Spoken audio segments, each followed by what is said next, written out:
Why are there so many podcasts about Tottenham? Do I want to know why? They might contain insight, but mostly delusions. If I hear one more, I might die. They don't like Levy and they don't like Enoch.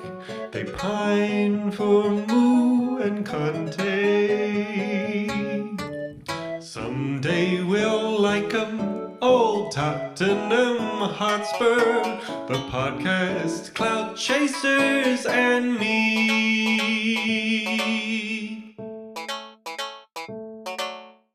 Podcasts again, ole ole. Podcasts again, ole ole. Podcasts again. Podcasts again. Podcasts again, ole ole. Welcome back to Tottenham Hotspur, the Spurs podcast about the reigning Europa League champions, Tottenham Hotspur, and all the podcasts that cover them. I'm Ian. Welcome back. What a wonderful time it is to be a Spurs fan. It's Sunday, May 25th, 2025, and this is the happiest I've ever felt after a 4-1 defeat, which, as we saw, Brighton beat Spurs in the last home game of the season. But who cares about that? You know, I'm amazed we managed to get 11 boys out onto the pitch with the way things have been. The season ended on Wednesday, as far as I'm concerned, as Spurs beat Manchester United, the Manchester United, in the Europa League final in Bilbao, in front of tens of thousands of Spurs fans in the stadium, tens of thousands of Spurs fans in Bilbao outside the stadium, and just millions worldwide. It was just unbelievable. I'm sitting here watching the lap of appreciation that the club put out on their YouTube website as I record, and it feels like a FIFA cutscene. I can't believe that this is our club as European champions. Seeing Sonny with the trophy is just the most incredible sight. It doesn't feel real. I keep expecting there to be something that happens, like a player fails a drug test, or Paratici put a big, brown envelope of money in the referee's pocket, which we all know isn't true because the referee was pretty terrible in that game and biased towards Manchester United. You know, just something to come out and ruin this moment or tarnish it. And man, I feel bad even speaking it into existence, but that's kind of where I'm at with my brain as a Spurs fan. I'm so conditioned to expect everything to fall apart. And I want to keep this feeling going forever. Just seeing the boys walk around the field, clapping us off. I think their families are going to be out soon. It's just an amazing moment. And this is going to be the vibe of this podcast today. It's good times, it's community, it's enjoyment. And, if there are some hangovers to be had, whether that be from the celebrations or from the season, that can be tabled for another time. Let's just enjoy this moment, Spurs fans. I see the South Stands packed. Oh, this is amazing. The best, worst game of football I've ever seen in my life. In fact, I don't even think it was that bad. A lot of it was down to our game plan. I thought that the first half was a bit of a basketball match. We edged it. We got the goal we needed. We came out for the second half and we backed ourselves. We said, hey, our defense is way better than your attack. Let's see what you can do. And we did the same thing against Frankfurt. We did the same thing against Glimt. We backed ourselves and we managed to compress and annoy the other team into not being able to play their game. And that's exactly what happened. I don't think that was so much as Man United's final to lose as such, but we certainly didn't give them the opportunity to win it either. And I think that was amazing. I thought the goal from Brennan Johnson, let's be honest, Luke Shaw's not claiming that. And if he does, he can, go piss up a rope, was the most awful and perfect goal I've seen in my life. It had a really strong echo for me of Jonathan Woodgate's winner in 2008 when he came out to challenge the ball from Peter Cech. The ball gets punched into his face and then into the goal. It kind of felt like that. And part of me wonders if that's the way that a team like Tottenham Hotspur, who are great but not, the very, very, very sort of elite. We're up there, but we're not quite Manchester City, Barcelona, Juventus. And that's just a bit of luck that you need to get the job done. Maybe. But beautiful cross from Sarr. Johnson doing what Brennan Johnson does best. That's why he's my player of the season. I called this on Blue Sky weeks ago. And just a wonderful, wonderful way to then grind out a win in the least Tottenham fashion ever, just being this efficient defensive warriors. And I think when Mickey managed to clear the ball off the line, that was the moment I knew we were going to win it. It just felt like something that like John Terry would have done to us, and probably did do to us, like a decade plus ago in a cup final, right? You'd get there and then the big boys would come along and snatch away a little bit of hope. But that's what we did, and it felt incredible. I have some lingering questions about whether the game plan that we had to play because of a lack of Madison, Kulusevski, Berger, Berival in the team meant that, we played like we did. Do we win that game if those three are back? I've seen some people like Bardi on the extra inch thinks that we would batter Manchester United with those three in the team. But the game plan was executed so perfectly, my brain is having difficulty envisaging another scenario. I think that we had a perfect storm all season in the Europa League to a certain extent that got us to where we were. And it feels incredible. And on that point, Phil on Rule the Roost made a point that this feels like the start of something. Like, not an ending, like 2019 or 2008. These are young lads. I'm looking at Lucas Berival now being interviewed. And it's these are young guys who have tasted success and are going to be hungry for more, and hopefully hungry for more with us. I think that's really special and really exciting. So yeah, I mean, watching the game, and I'll get back to where I watched it in a minute. But once I found out the result, like my main emotion was just like relief, heavy, intense relief. Danny Kelly talked about this. I think Jack on Rule the Roost spoke about this. Just it felt like a weight had come off your shoulders. Not like psychological, physical. Like, I know it's 17 years, and a lot of people are reflecting on the things that have happened in their life since the last time that we won a trophy. I could do similar, moved countries, got married, had a kid, right? Earned 3 degrees in the period of time since we won a trophy. But a lot of it feels more concentrated for me. Like the season has been such a cauldron of disappointment and intense loathing between some Spurs fans and animosity, to just know that in the fallout from the Europa League win, we were all going to be pretty happy for at least 24 hours was like a huge sense of belief and joy for me.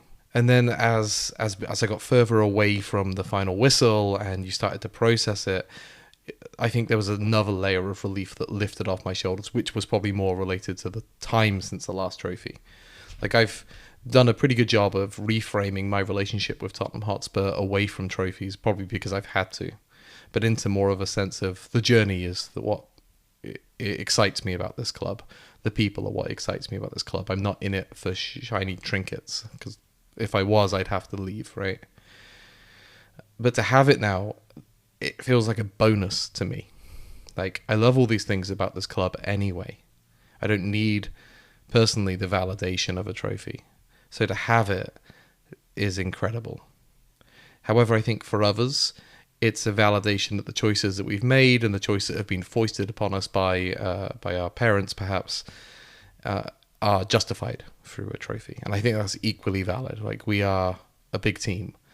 I've heard people talk about, I think it was on Tottenham Depot, and others, that by winning a trophy and there being a dialogue about our history with this particular tournament, people are remembering and engaging with the fact that we are one of the biggest clubs in English football history.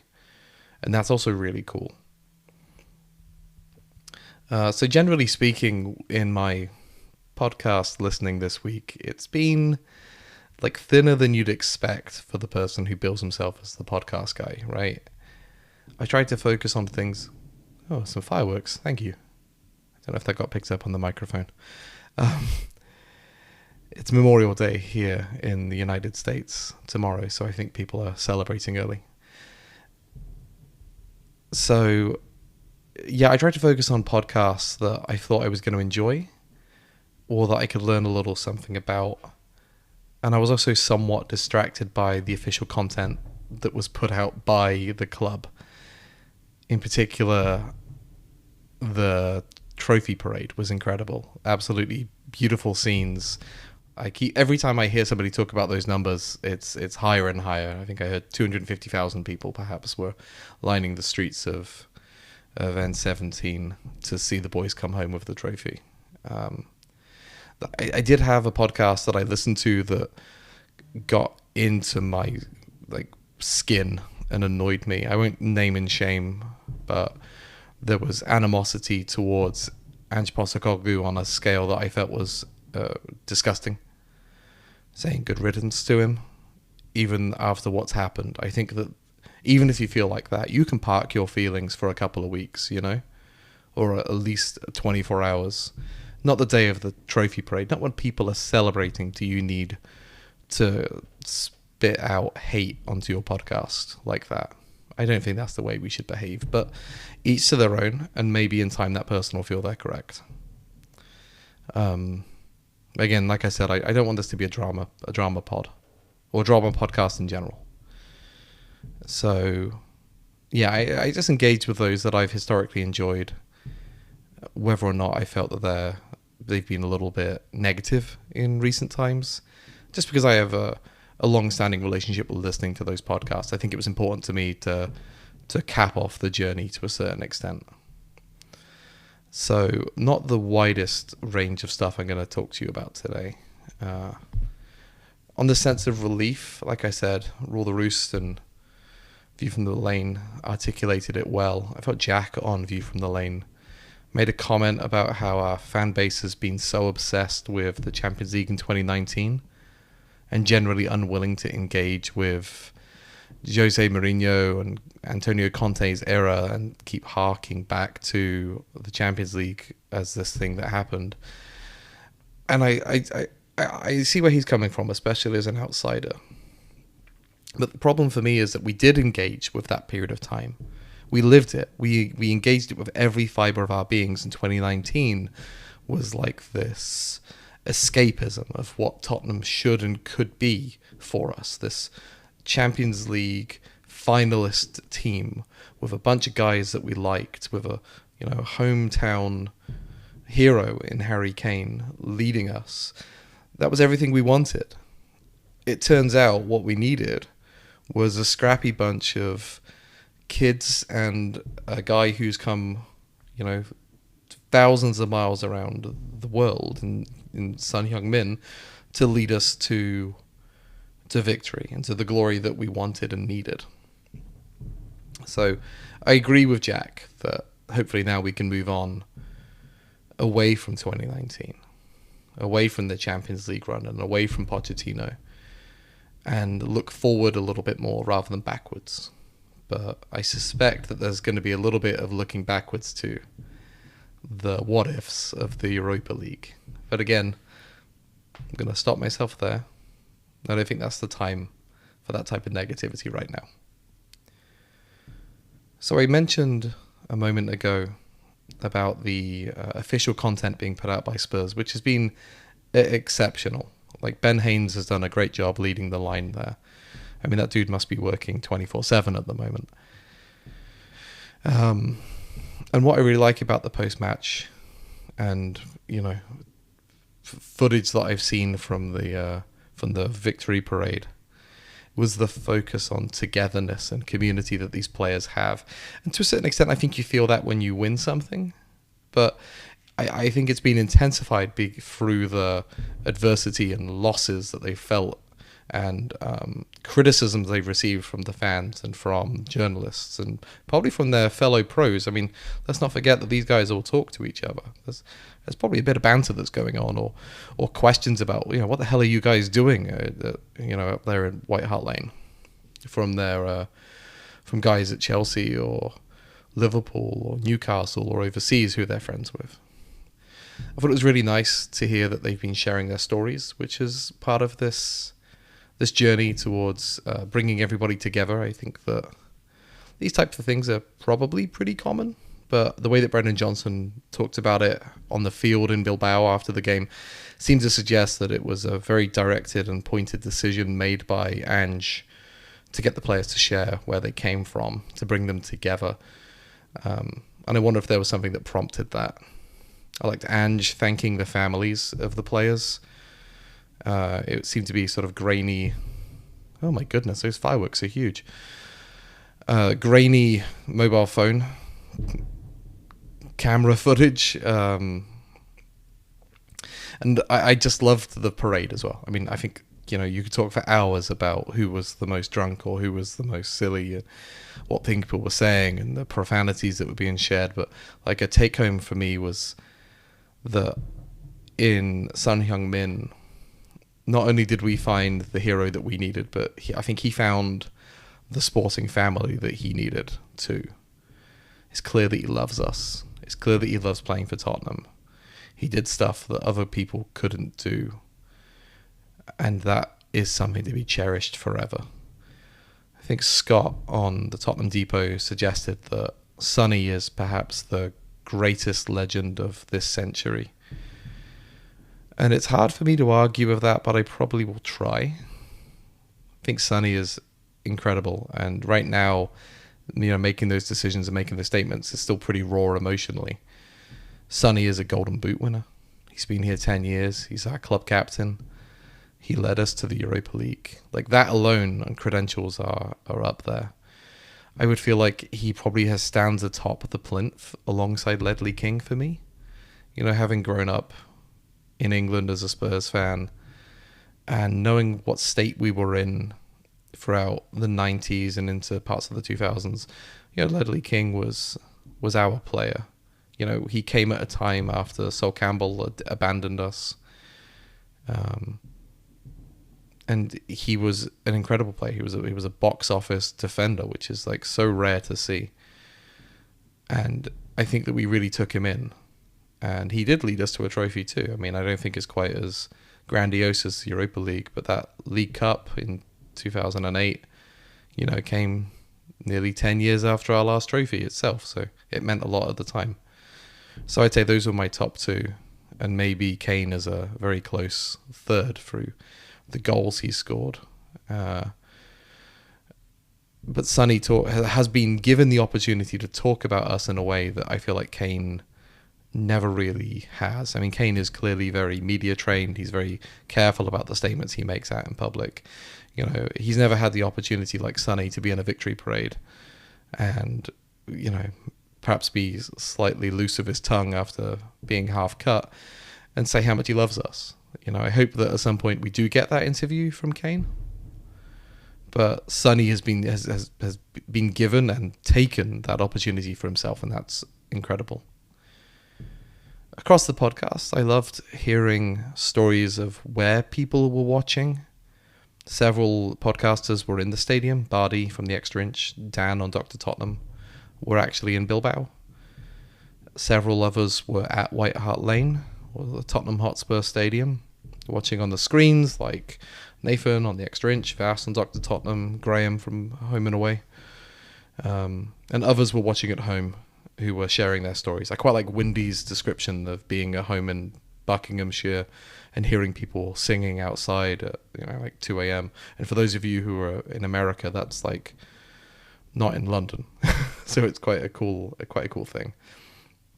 And I also really, enjoyed hearing about the official supporters club watch parties. That's where I watched, and I lead my local supporters club, as I talked about before. So hearing Todd on the Tottenham Depot talk about the San Francisco's watch party with 300 people, Stu and Ash talking about the Paris and LA watch parties on Come and Discuss Spurs. These were just incredible stories that it was just so cool to know that people were trying to seek out community on a scale like I don't think we have seen in the Spurs fandom. Even in the Champions League final, I feel like this was bigger. I feel like this had more people clamoring to watch. Oh my goodness, those fireworks are still going. Yeah, I mean, my watch party was 100 of us packed into Saints Row Brewing, a facility that previously we've had maybe 60 in before. We had one big screen and then like a 50-inch TV maybe on top of a fridge to watch. It was insane. Managed to get a seat for some of the match, but I was stood for most of it, and my body was physically broken for days afterwards, just from standing and jumping and walking and talking. And it was just like my ribs hurt, my back hurt, my legs hurt. It was an amazing experience to feel for days afterwards, like a reminder of what had happened, which I loved. My voice was croaky, like I'd been screaming for 90 minutes at people thousands of miles away. Imagine that, right? And it was great to see our experiences, especially in my supporters club, be featured across Tottenham's social media channels, particularly Instagram, which they've done a great job in the last few days of highlighting the excellent work being put in by watch party boards across the country, especially Spurs USA. So I doubt they're listening, but thank you to whoever puts all that together. We really do appreciate having you support us, especially as a smaller club like mine in Montgomery County here in Maryland, just outside of Washington, D.C. It was a mosh pit. The goal went in from Johnson, and a friend of mine got punched in the face and was bleeding out of the mouth. I bundled a guy over a table on accident, and the videos just show it. Doesn't quite do it justice, but it shows the people rushing up out of their seat to jump and hug, and it was insane. Loved it. I would, in a heartbeat, go back and experience it again. And I hope that we have it again in August when we win the Super Cup. So yeah, I think I'm just recovering now, and this is kind of an important, I think, process of getting out of that emotional state post final and into a sort of sanguine, joyous position. Like I said, we finished 17th in the league. We just lost to Brighton today, but the season's over, thank God. We can get into the point whatever happens with Ange, whatever happens with transfers, and just know that we've won something and that we're feeling together again for a little bit. I love that. Speaking of people, I did enjoy hearing from TJ on Last Word on Spurs that he read a lovely email, or he didn't read an email, sorry. He talked about people who came up to him I can't remember if he was in Tottenham or in Bilbao, but people were complimenting Ricky Sachs for his work on Last Word on Spurs. And this is just a reminder that on the subject of community, the podcasts that we listen to can help create and give people the sense of surrogate communities. Not everybody has a supporters club or a wide family of Spurs fans, or perhaps, is that type of person who wants to go out and, maybe they're too shy or they're too socially awkward. I don't know, what accessibility issues. But these podcasts with their inbuilt relationships between people who've known each other for many years become kind of parasocial friends for some people. And I know that's kind of ironic, I guess, or hypocritical coming from me, seeing as I made a podcast about those podcasts. But I think it's important to value these fan-led creations and in their ability to foster a sense of togetherness when they work well. So props to everybody who's managed to pull that off over a number of years. Sam on Dr. Tottenham spoke very, very well to communities and family, especially including the internet community. You know, it was mostly because of the content that was being put out, memes, videos, that type of stuff. But I want to talk very briefly about the Blue Sky community. Shout out COYS Guy. And for me this season, it's been, how can I phrase this? A real joy to realize just how important that community has become to me in terms of my Tottenham Hotspur experience. Like in person, I'm surrounded by my people here in Maryland. But the time between those watch parties, the dissection and debate and humor that comes around through Blue Sky is something that I cherish, and something which I hope is going to be around for a very long time. It's been fantastic.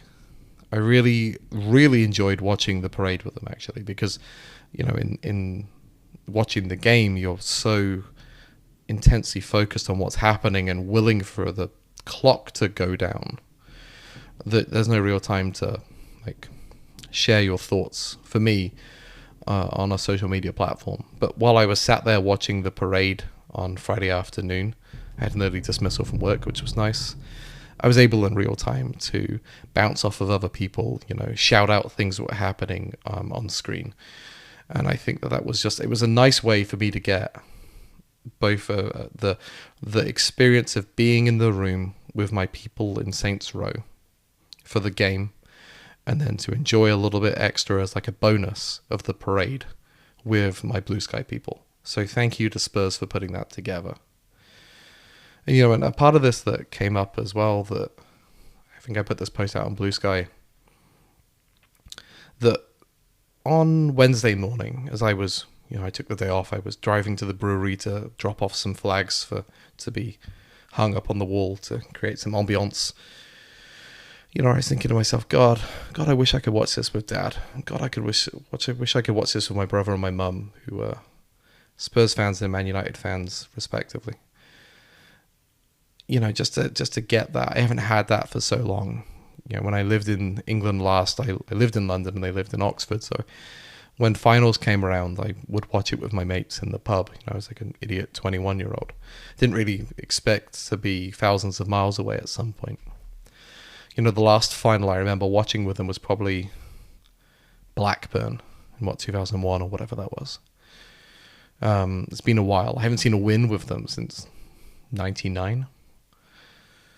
So to not have that opportunity and not have that decision in my hands to watch it with my family was kind of tough to process. But as I got into the room and it started to fill up with more and more people, and I saw more and more people that I've been on this journey with this season and over the last couple of seasons, but let's just, you know, focus on this crazy season that we've been through so far. It made me realize I was where I was supposed to be with the community that I've been creating with my fellow board members, with the people that we've been bringing together. And I saw a few more of them today. We had our annual general meeting after the Brighton game, and there was more people there, so it was just fantastic and exactly what I needed. And I was able to call my dad, I was able to call my brother in the minutes after the match.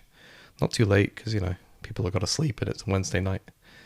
And just to be able to share with them in that moment over the phone was enough at the time. I'm looking forward to speaking to my dad on FaceTime tomorrow, and maybe rub some salt in the wounds for my mum. Don't get many opportunities. I guess we get 4 opportunities this season with Spurs winning over Manchester United, but you know, she's good for it. She's a good joker. And yeah, so just, you know, cherish those people around you, because you never know when you won't be able to do that again. Nathan read out a moving email on the Extra Inch from a supporter who was in the stadium in Bilbao, who was sat next to one of the few empty seats. And this reminded the writer of all the people we've lost over the years who couldn't experience this and these moments. Ash on CAD said something similar. He said a prayer to his mum during the second half. So just hold those people close. Whether those people are folks you only see once a week at watch parties, whether they're your dad, your brother, your mum, somebody on the internet whose memes you enjoy. They're all bringing you joy in some way. Cherish that and make the most of it. Before I close out, I do want to make a comment about Ange Postecoglou. And I don't really want to address this on the whole, but I think that it's been a question on many people's lips or typed out from their fingers on their phones about what's going to happen with him and what the podcasters are saying about him. And aside from the one horrible exception that I mentioned earlier, I think the majority of people are expecting him to stay in place. There were some jokes from, I forget who said it, that he's at least earned the right to stay in his job until Christmas, which, you know, is kind of churlish, but at the same time also true, right? Nobody's guaranteed a job forever, even if you've won a trophy, you know. Even Ange would say he doesn't deserve a job if he's lost every game between August and December, right? So things can happen. But this isn't really a headspace I want to be in. I want to be in a positive headspace. So just a quick note on this, that most of the podcasters who had previously been fully Ange out are flipping back. And for the most part, this makes sense, right? They were emotional decisions in the first place. They'll say that they were logical, look at the league table, etc., etc. But let's be honest, they were ignoring other logical parts of the conversation. So it was in part an emotional decision. And by logical parts that they ignored, I mean injuries, I mean the clear focus on the cups, etc. Which has been confirmed by Ange in the post-match content put out. But they flipped, and it's an emotional decision to come back. Winning a trophy is a huge vibes injection that we needed. Let's see if it continues. So let's just close out. We deserve this, Spurs fans. Don't let anybody tell you we didn't deserve this. There's two reasons for that. The first one is that we've been through so much guff from people over the last 17 years. Spursy, Warrow Trophy, the dust from the trophy cabinet causing a smoke cloud in N17. The amount of jokes that have been made at our expense is the reason why we deserve this. The other reason is that all football fans deserve to feel like we do this week. Look at Crystal Palace and Newcastle breaking their ducks, or long-standing times without a trophy. The injection of money and illegal seizing of power within the Premier League and world football has created a situation where young folks have never known clubs like Aston Villa, Nottingham Forest, Notts County, Preston as teams with histories. They just see them as lower league cannon fodder for their Erling Haalands or £100 million strikers that are being bought, right? So every football fan deserves to feel like this, and that's why Leicester was such a good thing for many other people other than Spurs fans, because it was a change, it was something new. But most football fans are so tribalistic that they can't allow themselves to see the forest for the trees on that matter. Tottenham winning something big is good. It would be even better if if Everton could do something, and then the season after that, if, I don't know, Sunderland could win something, right? A greater diversity of teams picking up trophies and spreading around the joy. And I mean big trophies. No offense to the Championship, but for the teams that were in the Premier League to win the Championship, you had to get relegated first to enjoy that. I don't know if I count that as a top tier trophy. I'm talking about FA Cups. I'm talking about Europa Leagues. I'm talking about even the Conference League at this point. It's a good thing for as many clubs as possible to experience the joy of winning trophies as possible. They shouldn't all be hoovered up by Chelsea, Manchester City, Liverpool, Manchester United, and occasionally, when they can get their act together, them lot down the road. I think another point I want to address is that football fans have perhaps forgotten that the best teams in a tournament aren't always the one who win trophies. 2 points on this. First of all, I'll point to Greece in 2004, Wigan winning the FA Cup, West Ham winning the Conference League. Those weren't the best teams in those tournaments, in my opinion. Spurs, in the Europa League this year, were never the favourite team. They were maybe one of the top 4, top 5 teams in the Europa League that were predicted to win it. I think Roma were maybe first. But they did it. They're 17th in the Premier League, which is, I think, artificially an artificially lower sort of position than they should be in. But they're probably not a top 4 team at the moment. And football fans have gotten so used to Manchester City or Chelsea back when they were really, really, really good, or this Liverpool team or Barcelona or whoever winning everything, that's how they think finals always should be. That isn't the case. Sometimes dysfunctional teams or teams with problems can put together a run, and that's a good thing. This is something that should be cherished. Another thing is that I don't know how this Europa League win is really going to change the fan base. I have this deep sense in myself that some of these podcasters who flipped from one position to another will almost as easily flip back in August after a couple of awkward results. I don't know if that's going to happen. My prediction is that Spurs, by hook or by crook, are going to finish in the top 6 next year. I think that they're not going to focus on the Champions League the same way that we focused on the Europa this year, just because I don't think we're going to get as far. So we'll have more players available and more resources to put into the league in the back end of the season. But that's just me. But what I do think about this result is that it's the other supporters, through their abuse and memes and banter about us, have potentially created a monster out of Spurs fans that they're not going to be able to fully contain, but they're going to try. So I'm going to be interested to see how that plays out over the coming months. And yeah, just going to reflect on starting a podcast at this time.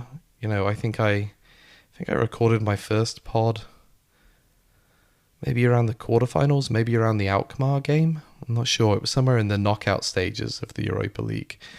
And it's just been such a funny time to be covering internet and supporter culture when you've got extreme highs and extreme lows happening.